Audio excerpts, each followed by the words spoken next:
అల్లూరి సీతారామరాజు నరకానికి వెళ్ళిపోతాడు, ఈ దేశం కోసం చచ్చిపోయినాడు. కానీ అల్లూరి సీతారామరాజుని చంపమన్నాడే రూదర్ఫర్డ్, ఆ పోరంబోకు మాత్రం స్వర్గానికి వెళ్తాడు. అల్లూరి సీతారామరాజు గారి గురించి ఓ ప్రస్తావన చేశారు మీరు. అతన్ని చంపమన్న ఆ బ్రిటిషీయుడు మాత్రం స్వర్గానికి వెళ్తాడా, నమ్మి బాప్తిజం పొందాడు. సార్ మీకు ఏం తెలుసు బైబిల్ గురించి? తెలీదు. మీకు పైన మాటలు, వాళ్ళు వీళ్ళు బైబిల్ గురించి రాసిన పుస్తకాలు, వాటిని బేస్ చేసుకుని మీరు మాట్లాడేస్తున్నారు.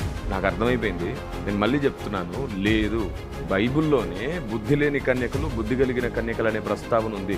ఆయన నమ్మినంత మాత్రాన రక్షణ వచ్చేస్తుందని కాదు. ఆయన నమ్మడం అంటే ఆయన చెప్పింది చేయడం. ఆయన శత్రువు కోసం ప్రాణం ఇచ్చినవాడు. నిన్ను వలే నీ పొరుగు వారిని ప్రేమించమని బైబిల్ సెలవిస్తుంది. ఆయన నమ్మితే సరిపోదు, ఆయన చెప్పిందల్లా చెయ్యాలి. అందులో ముఖ్యంగా నరహత్య చేయరాదనే మాట ఉంది కదా.